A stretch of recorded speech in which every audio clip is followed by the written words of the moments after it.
하나님의 말씀 우리 함께 보겠습니다. 하나님의 말씀 요한복음 17장입니다. 요한복음 17장 1절에서 5절의 말씀입니다. 하나님의 말씀을 귀 기울여 들어주시기 바랍니다. 예수께서 이 말씀을 하시고 눈을 들어 하늘을 우러러 이르시되 아버지여 때가 이르렀사오니 아들을 영화롭게 하사 아들로 아버지를 영화롭게 하게 하옵소서.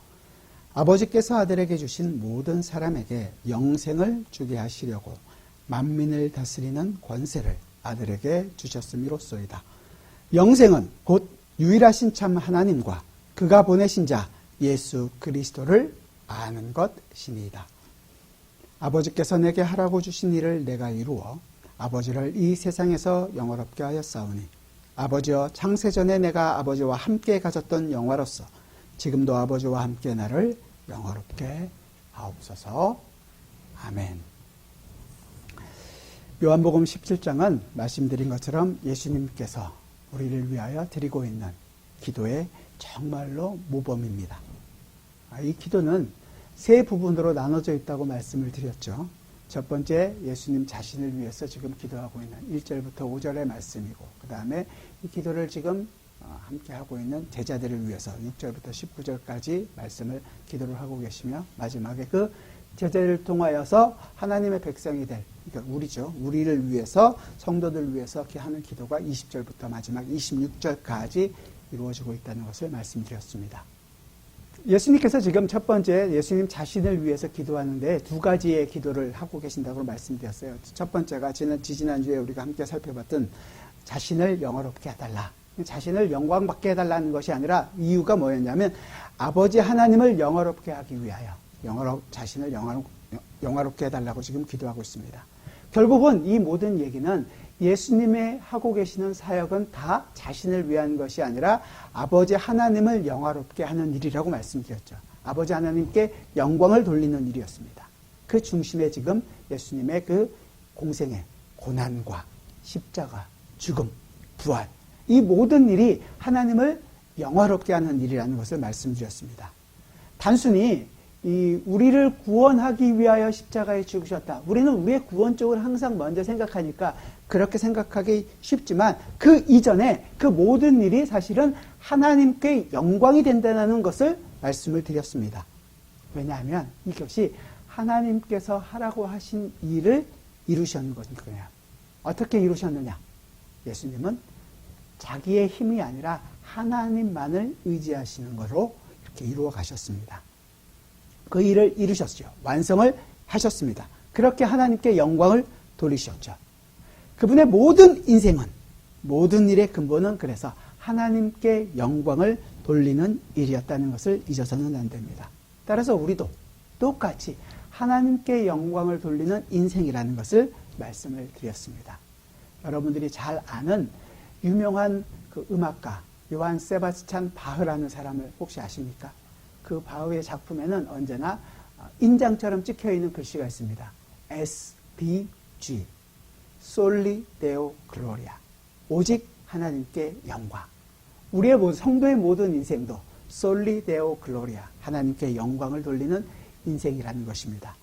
오늘은 두 번째로 이제 주님께서 자신을 위해서 기도하고 있는 두 번째 내용을 같이 한번 살펴보려고 합니다. 2절을 한번 우리 같이 읽어볼까요? 본문 2절을 같이 한번 읽겠습니다. 시작. 아버지께서 아들에게 주신 모든 사람에게 영생을 주게 하시려고 만민을 다스리는 권세를 아들에게 주셨음이로소이다. 자, 이거 잘 이해를 해보시면 여기 보면 아버지께서 아들에게 주신 모든 사람에게 영생을 주게 하시려고, 이게 지금 목적이죠. 영생을 주게 하는 것이 목적이에요. 근데 그 대상이 누구냐면 아들에게 주신 모든 사람이에요. 그렇죠? 그 모든 사람에게 주신 거고, 내용이 뭐냐면 마지막에 있는 만민을 다스리는 권세를 아들에게 주셨다. 그러니까 그 내용은 아들에게 만민을 다스리는 권세를 주셨다는 거죠. 근데 그 대상이 누구라고요? 아버지께서 아들에게 주신 모든 사람. 자, 아버지가 아들에게 자신의 모든 것을 준다. 언제 이루어지는지 혹시 아십니까? 아버지가 이제 돌아가실 때 유업으로 주는 거예요. 유산과 같은. 그러니까 하나님께서 갖고 계신, 하나님 죽으시는 분이 아니니까 하나님이 가지고 계신 모든 그 유업을 아들에게 주는 것이었습니다. 근데 문제는 그 준 유업이 어때요? 우리예요, 우리. 우리인데 우리 상태가 어떻습니까? 좋나요? 상태가 별로 안 좋죠. 불량품을 주신 건가요, 하나님이? 아니요. 성경은 그걸 죄인을 주셨다라고 얘기하죠. 우리가 죄인이었어요. 로마서 5장 8절에서도 우리가 아직 죄인 되었을 때, 우리가 하나님을 섬기고 하나님을 잘 대접했을 때 주신 것이 아니라 오히려 하나님을 거역하고 하나님으로부터 반대에 서 있을 때, 죄인 되었을 때 이 일이 시작되었다라고 얘기하는 것입니다. 그래서 근데 그 예수님께서 받으신 그 내용이 뭐냐면 만민을 다스리는 권세라고 얘기해요. 이 예수님은 세상을 다스리는 권세는 우리가 생각하는 권세와는 조금 다릅니다. 왜냐하면 예수님 자신이 그 하나님으로부터 받은 우리 성도를 위하여 자기를 대속물로 내어주셨죠. 그것을 성경은 바울은 아주 잘 표현한 것이 저는 빌립보서 2장이라고 생각해요. 찾진 마시고요. 여러분들이 잘 아시는 내용이니까 제가 읽어드릴게요. 빌립보서 2장 5절부터인데요. 너희 안에 이 마음을 품으라. 곧 그리스도 예수의 마음이니 그는 근본 하나님의 본체시나 하나님과 같은 분이라는 거죠. 하나님과 동등됨을 취할 것으로 여기지 아니하시고, 이게 지금 예수님께서 갖고 있는 권세라는 거예요. 하나님과 동등한 권리를 갖고 있고 권세를 갖고 있지만 동등됨을 취할 것으로 여기지 않는 권세란 말이에요. 오히려 자기를 비워 종의 형체를 가지사 사람들과 같이 되셨고 사람의 모양으로 나타나사 자기를 낮추시고 죽기까지 복종하셨으니 곧 십자가에 죽으심이라. 그러니까 그 권세는 복종하는 권세이고 십자가에 죽는 권세라고 얘기하는 것입니다. 이러므로 하나님이 그를 지극히 높여 모든 이름 위에 뛰어난 이름을 주사 하늘에 있는 자들과 땅에 있는 자들과 땅 아래에 있는 자들로 모든 무릎을 예수의 이름에 꿇게 하시고 모든 입으로 예수 그리스도를 주라 시인하여 하나님 아버지께 영광을 돌리게 하셨느니라. 아멘. 이 예수님이 가지고 계시는 권세를 아십니까? 하나님과 동등되셨어요. 그러나 자기를 비워서 십자가에 죽기까지 하는 그 권세라는 것입니다. 십자가의 죽음을 한번 생각해 보세요. 예수님께서 십자가에 죽으셨을 때 많은 사람들이 예수님을 향하여 손가락질합니다. 유대인을 구원할 왕이라고 한 사람이야. 너 스스로도 구원하지 못하느냐? 원망하고 불평했습니다. 오늘 우리가 시편 22편에서도 얘기하지 않았나요? 비웃고 조롱했습니다. 내려와 봐라. 네 스스로를 구원해라. 이스라엘 사람만 뭐라 할 수 있나요? 우리가 그 자리에 있었으면 우리는 어땠을까요? 우리도 똑같이 조롱하고 비웃었을 겁니다. 똑같은 자리에 있는 사람들이었습니다. 지난 주간에 저희 교회에 출석하시다가 지금은 출석하지 못하고 건강상의 문제로 갖고 계시는 분을 잠깐 만날 기회가 있어서 같이 오랜만에 만나서 이야기를 나누는데 그분의 질문은 이거였어요. 하나님이 왜 이 코로나를 주셔서 우리를 이렇게 힘들게 하실까? 대부분 많은 사람들이 가지고 있는 것 아닙니까? 이게 지금 우연히 일어난 일인가? 아니면 하나님의 섭리 속에서 지금 이 일이 있다면 왜 이렇게 힘들게 우리를 하는 것인가? 하나님이 우리를 힘들게 할 일부러 이렇게 하신 건가요? 아니죠. 오히려 우리가 하나님을 떠나서 죄인으로서 우리 마음대로 살다가 겪게 되고 있는 결과입니다. 사실 우리에게는 하나님께 대하여 힐문을 할 자격이 있는 사람들이 아무도 없습니다. 우리가 누군지를 모르는 거죠. 우리가 아직 죄인이에요. 하나님으로부터 떨어져서 내가 하나님이 되려고 했던 모습을 잊어버리고 살아가고 있단 말이죠. 조금의 문제만 있어도 그 문제를 가지고 하나님을 원망하는 자들이 바로 우리라는 것입니다. 지금 예수님이 갖고 계시는 권세는 가장 높으신 아버지 하나님이 가지신 것과 똑같은 권세를 갖고 계시지만 그 모든 것을 비우는 권세입니다. 하지만 세상이 갖고 있는 권세는 오히려 다른 사람을 찍어 누르고 더 높은 곳으로 올라가서 다른 사람을 지배하고 다스리는 권세, 이것을 이야기합니다. 세상의 권세와 예수님이 보여주고 계시는 이 권세는 분명히 차이가 있습니다. 또한 그렇기 때문에 세상의 권세는 이 예수님이 가지고 있는 이 권세를 바르게 볼 수가 없습니다. 오히려 미련하고 어리석게만 볼 수밖에 없는 거죠. 누가 양보하고 다른 사람을 먼저 하는 것을 좋게 여기는 사람이 세상에 어디 있습니까? 인정해주지 않고 오히려 그를 밟고 이용하려고 하는 것입니다. 세상이 볼 때는 예수님은 아무런 권세도 없고 힘이 없기 때문에 지금 로마에게 죽는다. 이스라엘의 종교적인 그 종교 지도자들 앞에서도 아무런 힘을 쓰지 못하는 정말로 거짓 선지자로서 죽는 것이다라고 볼 수밖에 없는 것입니다. 그런 상태에서 예수님이 만왕의 왕, 만주의 주, 창조주, 하나님과 한 몸 이런 것을 이야기할 수가 있을까요? 그렇지가 없죠. 근데 그때만 그런 것이 아니라 요즘도 비슷합니다. 잘 되고 뭐 크게 성공한 것만 하나님께 영광이고 그것 때문에 우리가 하나님으로부터 복을 받았다고 얘기하는 거죠. 결국은 돈 앞에 다 무릎을 꿇고 살아가고 있는 상태입니다. 그렇다면 우리는 어떤가요? 여러분들은 지금 누구에게 여러분의 모든 것을 맡기고 생각합니까? 과연 그 예수 그리스도 그 십자가 앞에 무릎을 꿇고 있습니까? 아니면 세상의 관세, 그 돈의 위력 앞에 나의 모든 것을 지금 무릎을 꿇고 살아갑니까? 우리가 스스로 깊이 생각하고 자기 자신을 점검하는 것이 마땅할 것입니다. 우리가 아까 좀 전에 찬양했잖아요. 십자가를 내가지고 주를 따라 갑니다. 나의 인생이 과연 예수 그리스도와 함께 십자가를 지는 인생이냐? 아니면 세상의 권위를 더 좋아하고 따라가고 있는 것이냐? 여러분들이 생각해 봐야 합니다. 자, 예수님께서 지금 기도하고 있는 자신을 위해서 기도할 때 이것이 이 모든 일들이 무엇 때문이냐면 영생을 주려고 한다고 분명히 말했죠. 영생을 주게 아버지께서 아들에게 주신 모든 사람에게 영생을 주게 하시려고. 이 영생을 준다는 것이 어떤 내용이냐. 영생 그러면 여러분들이 제일 많이 생각하는 단어가 아마도 요한복음 3장 16절일 거예요. 그렇죠? 다 외우고 계시니까 같이 한번 해볼까요? 하나님이 세상을 이처럼 사랑하사 독생자를 주셨으니 이는 저를 믿는 자마다 멸망치 않고 영생을 얻게 하려 함이라. 그래서 우리가 이 요한복음 3장 16절이 우리 머릿속에 아주 딱 있습니다. 그런데 요한복음 3장 16절이 먼저 이야기하고 싶은 것은 영생이 어떤 것이다 라는 정의를 얘기해 주는 것이 아니라 영생을 무엇과 비교하냐면 멸망치 않고 멸망하는 것과 비교하는 것에서 영생을 지금 이야기해 주는 거예요. 그러니까 영생이 무엇이냐라는 것을 적극적으로 설명하는 것보다는 사실은 멸망하지 않는 것이 어떤 건가 영생을 비교하고 있는 거죠. 오히려 오늘 본문 17장 3절에서 얘기하고 있는 영생은 뭐라 그러죠? 곧 유일하신 참 하나님과 그가 보내신 자 예수 그리스도를 아는 것입니다 라고 이야기하는 거예요. 이걸 이제 정의라는 거죠. 결국은 우리가 생각하고 있는 요한복음 3장 16절은 항상 내 쪽에서 구원을 설명하려고 합니다. 내가 예수를 믿었다.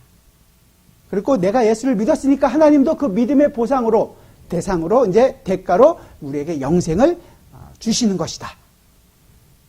사실 이렇게 생각하는 사람들이 너무도 많기 때문에 이 믿음이라는 것이 오해도 많고 영생이라는 것이 그저 영원히 사는 것이라고 생각을 하게 됩니다. 조금 우리가 시각을 좀 넓힐 필요가 있어요. 사실은 우리에게 있어서 영생이라는 것은 오늘 본문 17장 3절에서 얘기하는 것처럼 하나님과 예수 그리스도를 아는 것입니다. 이 아는 것은 한번 그냥 딱 아는 것으로 해서 끝나는 것이 아니라 계속해서 더 깊이 알아가고 더 깊이 알아가는 어떤 인격적인 관계 안에서 이루어지는 거라고 이제 앞으로 계속 제가 설명을 드릴 거예요. 미리 제가 급해서 먼저 말씀을 드리는 거죠. 또한 영생이라는 것 자체도 영원히 죽지 않는 것이라고 생각합니다. 그러니까 시간적으로 생각하는 거예요. 근데 우리는 유한한 존재로서 유한 안에서 시간과 공간의 제약 안에서 생활하는 사람들입니다. 그런데 이 영혼이라는 개념을 우리는 다 이해하지를 못해요. 우리가 이해하는 선에서 그냥 영원토록 산다. 죽지 않고 있는다. 영원히 죽지 않는다는 것은 우리뿐만이 아니라 모든 사람들, 죄 가운데 있는 사람들도 세상에 있는 사람들도 영원한 심판 가운데 있게 될 것입니다. 그런 의미가 아니라 사실은 이 영혼이라는 것은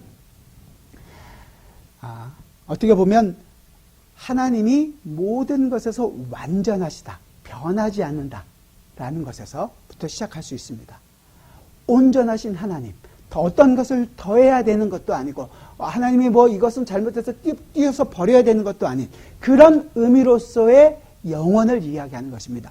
변함없으심과 완전하심. 결국은 이 말은 하나님이 가지고 계시는 하나님의 속성으로부터 나온다는 거예요. 그러니까 결국 시간적으로 어떤 영원한 존재를 이야기하는 것이 아니라 하나님 자신이 가지고 있는 그 속성, 하나님이 어떤 분이시다라는 것을 묘사하는 것으로 영생이라는 것을 말을 사용하고 있다는 것입니다. 결국 그 말은 우리에게 이제 적용이 됐을 때 우리가 어떤 것을 경험하고 과정 속에서 확인해야 되는 것은 사실은 이것이 시작이 있고 시작만 있는 것이 아니라 도달해야 되는 목표점이 있다는 거예요. 그러니까 나는 이 땅에서 살다가 죽어서 천국 가고 천국에서 영원히 산다. 이것이 아니라 사실은 영생이 우리 인생 안으로 들어와서 그 영원한 생명이 예수 그리스도 하나님의 속성이 내 인생 가운데에서 나타나지는 것, 이것을 영생을라고 얘기해 주는 거예요. 이걸 그리고 우리가 우리 삶에서 하나님과 예수 그리스도를 아는 것이다 라고 이야기해 주는 것입니다. 이걸 잘못 오해를 하면 예수 믿는 것이 그냥 단회적으로 나는 예수 믿었다, 이걸로 끝, 아무런 진전 없이 그냥 말씀드린 것처럼 예수 믿었으니까 나는 천국 간다, 천국에서 영원히 산다, 이걸로 끝나버린단 말이에요.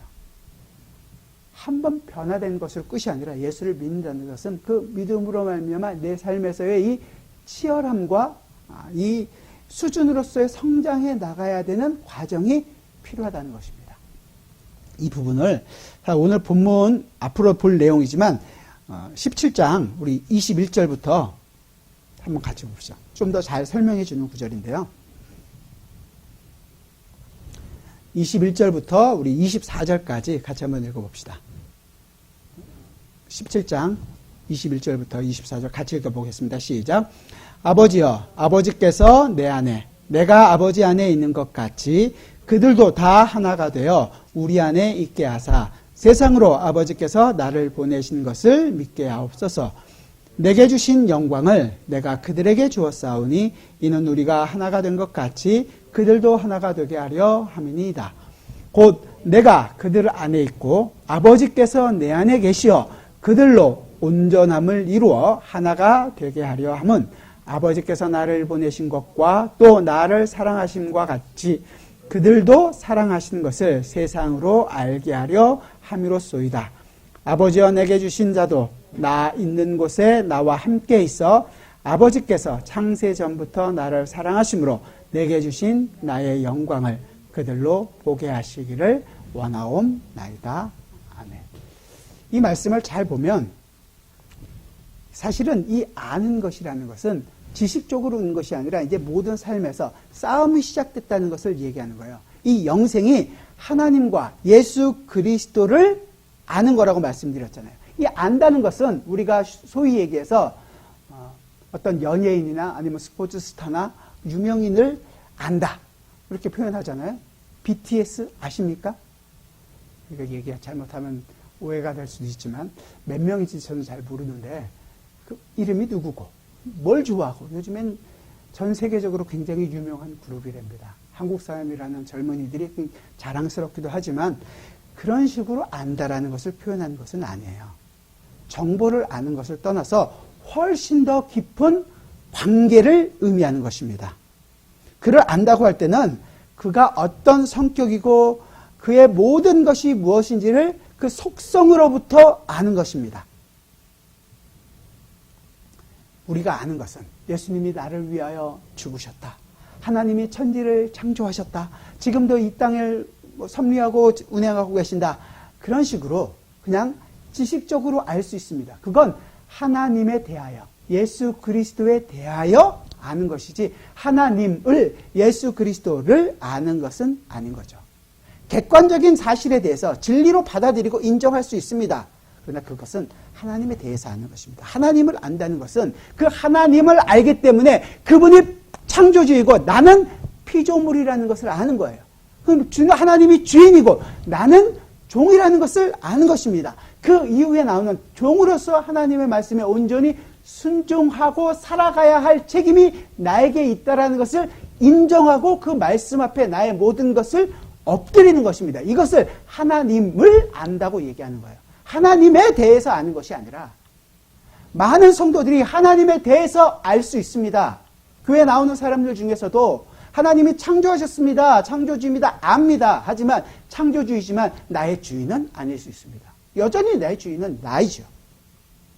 어떻게 아느냐고요? 하나님 내가 믿어줬으니까 이제 그 믿음에 맞게 나를 구원하신 내가 믿어준 거에 대한 하나님도 대가를 지불해 줘야 되지 않습니까? 이 문제 정도는 하나님이시니까 해결해 줘야 되는 것 아닙니까? 요구하기 시작합니다. 그건 하나님이 주인이 아니라 종으로 써먹는 거죠. 나쁜 부분만이 아니라 오히려 좋은 부분도 있습니다. 아, 예수님께서 나를 위하여 십자가에 죽으셨구나. 그 상처, 그 고통 얼마나 아프셨을까. 나의 모든 인생을 다 드려서 이제는 주님만을 위해서 살겠습니다.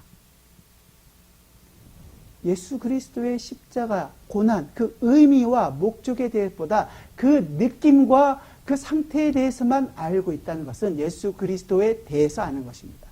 예수 그리스도를 아는 것은 조금 더 인격적이고 더 깊은 관계 안에 있다는 거예요. 우리가 그러면 이것을 조금 더 어떻게 이해하는 것이 좋을까? 바울이 쓴 로마서에서 조금 더 쉽게 표현하고 있거든요. 로마서 6장을 한번 찾아봅시다. 로마서 6장입니다. 신약성경 246페이지 로마서 6장 15절에서부터 우리 23절까지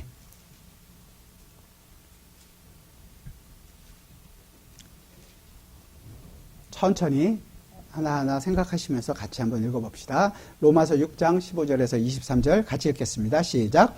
그런즉 어찌하리요? 우리가 법 아래에 있지 아니하고 은혜 아래에 있으니 죄를 지으리요? 그럴 수 없느니라.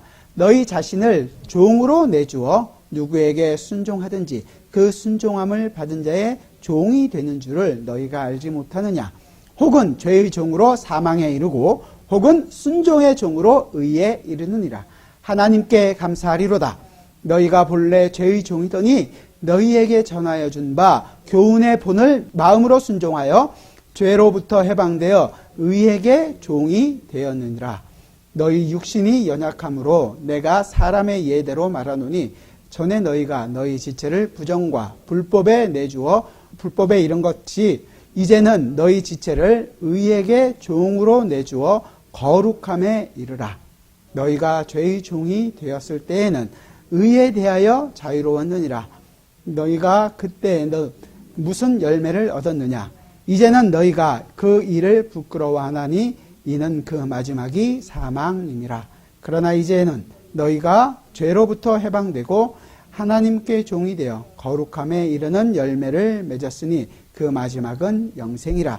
죄의 삭은 사망이요 하나님의 은사는 그리스도 예수 우리 주 안에 있는 영생이니라. 아멘. 여기서도 마지막에 영생이 나오죠. 영생에 대해서 어떤 좀 진전된 표현을 쓰고 있다는 것을 여러분들이 보실 수 있습니다. 어떤 과정이 있고 도달해야 되는 목적지로 쓰이고 있다는 것을 여러분들이 좀 보시길 바랍니다. 여기 말한 대로 죄의 삭은 사망이죠. 그러나 우리는 죄의 종으로 사망에 들인 것 같이 이제 우리는 의의 종으로 들여져서 어떻게 거룩함에 이르라고 얘기합니다. 19절에서 얘기하잖아요. 너희 육신이 연약함으로 내가 사람의 예대로 말하노니 전에 너희가 너희 지체를 부정과 불법에 내주어 불법에 이른 것 같이 전에 우리가 불법에 있었단 말이에요. 이제는 너희 지체를 의에게 종으로 내주어 거룩함에 이르라. 우리를 거룩함에 이르는 자가 되게 하신단 말이죠. 예수 그리스도로 말미암아 우리가 신분적으로 거룩한 사람들이 되었어요. 우리를 성도라고 부른다고 지난 주간에 말씀드렸잖아요. 우리 이름 앞에 거룩한 누구란 말이에요. 우리가 거룩한 무리예요. 바울이 그래서 서신서를 쓸 때 맨 처음에 쓸 때 뭐라 그래요? 고린도 교회들 비롯해서 에베소, 골로새 다 마찬가지인데 고린도에 있는 하나님의 교회, 그리스도 예수 안에서 거룩하여졌고 성도라 부름을 받은 자들에게 편지한다 그러단 말이에요. 그래놓고 그 내용이 뭐예요? 고린도 교회 내용이. 너희가 그래놓고 음행할 수 있느냐? 너희 중에 다툼이 있을 수 있느냐? 어떻게 너희 중에 싸움이 있느냐? 이것을 지적한단 말이에요.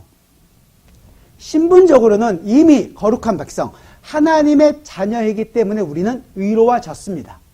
의로운 자들이에요. 그건 우리가 의롭다라는 의로운 일을 했기 때문에 의로운 것이 아니라 예수 그리스도로 말미암아 의롭다라는 칭함을 받았단 말이죠. 그러나 여기에서 분명히 의에게 종으로 우리를 들여서 어떻게 하라고요? 거룩함에 이르라고 이야기합니다. 진전된 표현을 쓰고 있는 거예요. 더 나가야 할 길이 있다라는 거죠. 우리의 신분의 변화가 끝이 다 아니라 그 신분에 걸맞는 자의 삶을 살아가는 것, 그 후에 살아가야 할 길이 있다는 거예요. 그걸 지금 영생이라고 얘기하는 거예요. 어떻게 보면 우리로 하여금 도달해야 될 목표, 그 영생은 우리가 영생을 얻어내는 것이 아니라 이미 우리가 의로운 사람이기 때문에 우리 안에서 이루어지고 있는 그 영생의 삶을 살아감으로 그 영생을 우리가 경험하고 느끼고 살아가는 기쁨을 누리기 위하여 우리에게 주어진 거라는 거죠. 여러분들이 매일매일 경험하고 고민하고 왜 나에게 이런 일이 왜 이렇게 힘들게 삽니까? 어떨 때는 반대로 왜 이렇게 너무 감사합니다. 이렇게 좋은 일을 허락해 주셨습니다. 매일매일 경험하고 살아가고 있는 그 모든 일들이 한편으로는 좋은 일만 기쁨, 나쁜 것은 하나님 원망, 이게 아니라 그 모든 것 속에서 하나님께서 내 인생 가운데서 역사하고 계시는 그 영원한 생명, 영생을 경험하게 하시는구나, 영생을 살게 하시는구나 라는 것을 알게 된단 말이죠. 이것을 하나님을, 예수 그리스도를 아는 것이라고 표현하는 거예요. 영생이란 말이죠. 그죠? 잘 되고 기적이나 어려움 속에서 건져내는 것을 통해서 영광이고 영생을 경험하게 하는 것이 아니라 모든 일상이란 말이에요. 얼마나 힘든 일이에요. 일상을 산다는 것이. 여러분들이 처해 있는 일이 그렇게 쉽진 않잖아요. 매일매일 죄와 싸우는 것이 쉽습니까? 매일매일 하나님의 말씀을 묵상하는 것이 그렇게 마음 편하고 즐거워요? 하나님의 말씀 송이꿀보다 더 답니까? 하나님께서 그런 우리임에도 불구하고 우리의 인생 가운데서 간섭하시고 그 일을 해낼 수 있도록 용기와 격려하시며 그 일을 걸어가게 하신단 말이에요. 영생을 살게 하신다는 거죠. 그냥 저도 좋아요. 여러분들 모든 것이 행복하게 될 것입니다. 모든 것이 협력하여 선을 이룰 것입니다. 힘들어도 잘 될 것입니다. 이 코로나 위기 이 속에서도 하나님의 은혜를 생각하십시오. 이겨낼 수 있습니다. 잘 될 것입니다. 용기를 드리고 희망을 드리고 그것을 통해서 여러분들이 힘을 얻게 되면 좋습니다. 하지만 그걸로 끝이 아니란 말이죠. 왜? 그것 때문에 아파하는 성도가 있어요. 그것 때문에 목숨을 잃는 성도들이 있습니다. 그럼 그 사람들은 하나님의 위로와 하나님의 격려가 그 사람에게는 없는 건가요? 아니란 말이죠. 잃을 수도 있고 얻을 수도 있고 경제적으로 힘들 수도 있고 아니면 이것 때문에 더 잘 될 수도 있습니다. 그러나 그 모든 과정들과 모든 여정 속에서 우리로 하여금 하나님을 알게 하고 예수 그리스도를 알게 하고 그 영원한 생명을, 영생을 가지고 살아가는 자라는 것을 알게 하는 하나님의 손길이라는 것을 잊어서는 안 되는 것입니다. 한마디로 정리하면 이런 거예요. 우리가 예수님을 이제 마음을 다하고 힘을 다하고 목숨을 다하여 살아가는 것이 영생이라는 거예요. 내 목숨보다 더 예수 그리스도를 사랑하는 것이 바로 영생이라고 얘기하는 것입니다. 이러한 영생에 대해서 우리에게 주어진 아무런 감각이 없다면 심각한 거죠. 심각하게 우리가 생각해 봐야 됩니다. 나에게 이루어진 일, 예수 그리스도께서 이루신 일 더 깊이 알아가셔야 합니다. 자기가 누구인지는 알아야 될 거 아니에요. 바울이 아까 편지할 때 그 성도라고 쓰면서 책망하는 이유가 뭐예요? 너희는 이렇게 살면 성도가 아니다라는 것이 아니라 책망해서 바르게 해서 너희가 성도다운 인생, 그 영원한 생명을 경험하기를 원하는 거 아니에요. 지금 우리에게도 그 영원한 생명이 주어졌다는 것을 알므로 말미암아 내 이때까지 생활하는 패턴과 내 스스로가 주인이 되어 살아갔던 모든 일들로부터 돌이켜 아버지 하나님을 위하여 예수 그리스도를 위하여 살아가는 인생으로 내가 바꾸겠습니다. 하나하나 살겠습니다. 다짐하고 한 걸음 한 걸음 옮겨나가는 것, 그게 바로 영원한 생명을 살아가는 삶이 되는 것입니다. 그걸 알고 나간다면 여러분들은 그 영생을, 기쁨을 누리고 있는 것입니다. 사도 바울이 그러잖아요. 비록 40에 하나 가만매를 몇 번 맞고 3번이나 맞고 태장에 몇 번 맞고 바다와 강과 강도 춥고 헐벗고 완전 홈리스와 같은 생활을 한다고 할지라도 그 영원한 생명을 그의 인생에서 빼앗길 수 없다는 것을 알기 때문에 그 모든 것을 기쁨으로 감당하고 그 길을 걸어가는 겁니다. 우리 인생도 역시 마찬가지입니다. 예수 그리스도 외에 자랑할 것이 없습니다. 나는 그 예수 그리스도만을 자랑하며 살겠습니다. 바울의 고백만이 아니라 우리 모두의 고백이 되어야 하지 않겠습니까? 사실 이 코로나라는 것이 정말로 우리의 일상 모든 것을 파고들었고 많은 것을 변화시켰습니다. 여러분의 일상도 마찬가지지만 우리가 지금 예배하고 있는 예배도 많이 바꿔놨습니다. 예배하는 형식도 바꿨죠. 이렇게 대면 예배하는 것이 언제까지 가능할지 정말로 좀 고민이 되는 시기입니다. 전에처럼 또 대면 예배는 할 수 없고 온라인으로 예배를 해야 되지 않나? 그런 형식이 또 찾아오는 것은 아닌가? 또 그것이 깊어지면 이것 굉장히 편하네. 여러분 익숙해져서 편한 거에 익숙해집니다. 금방. 이렇게 해도 되겠네라고 생각하고 예배의 진짜 중요한 의미에 대해서는 생각을 못할 수도 있습니다. 그러다 보면 내 편한 식의 예배가 돼버리는 거죠. 태도도 다 엉망이 돼버립니다. 돌아오기까지 정말로 또 힘든 과정이 필요합니다. 종교개혁이 있을 때 많은 사람들이 이 말씀대로 예배하는 것 때문에 목숨을 잃었습니다. 우리에게도 그런 일이 일어날 수밖에 없는 그 삶이 지금 눈앞에 있습니다. 경계하자는 거예요. 그리고 처음에 말씀드린 것처럼 솔리데오 글로리아, 하나님께 영광이 되는 것이 어떤 것인지, 내 삶의 이익이 목적이 아니라 하나님의 영광을 우선으로 해서 살아갈 수 있는 우리가 되길 바랍니다. 하나님을 아는 일, 예수 그리스도를 아는 일, 여러분의 삶 속에서 영생을 경험하고 사는 것입니다. 성공만이 영광이고 실패는 하나님의 얼굴에 먹칠하는 것이 아니라 그 모든 것 속에서 예수 그리스도가 나의 인생의 주인됨을 고백하는 그 영원한 생명을 가진 자의 삶의 방식입니다. 주님께서는 기도하시면서 그러잖아요. 아버지께서 하라고 하신 일을 이루어 아버지를 이 세상에서 영화롭게 하였사오니. 아버지께서 하라고 하는 일, 우리에게 하라고 하신 일들이 있습니다.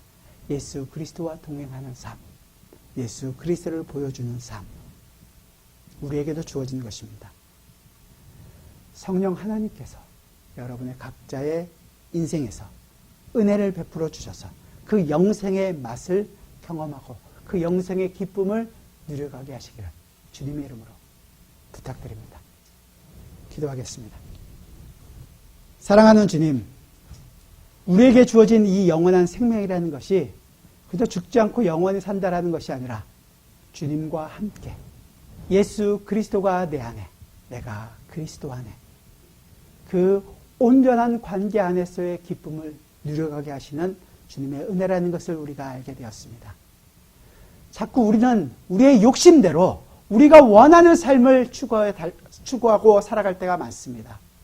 나의 편안함과 더 많은 것을 가지려고 할 때가 많습니다. 주님, 그때마다 예수 그리스도를 바라보게 하여 주옵소서. 하나님과 본체이셨으나 자기를 비워 종의 형태, 우리의 인간의 형태로 입고 오신 예수 그리스도를 알게 하여 주옵소서. 내가 당연히 누려야 할 권위와 당연히 얻어야 할 모든 것들을 포기하는 그 기쁨을 주여 우리의 인생 가운데서 경험하게 하여 주옵소서. 주님께 대하여 반항하거나 불평하기보다는 주님이 내 인생 가운데서 이루어가고 계시는 그 하나님의 나라 예수 그리스도의 삶이 이루어질 때마다 감사하게 하여 주시고 그 주님과 동행하는 기쁨을 잃지 않는 저희 모두가 되게 하여 주옵소서. 예수 그리스도의 이름으로 기도드리옵나이다. 아멘.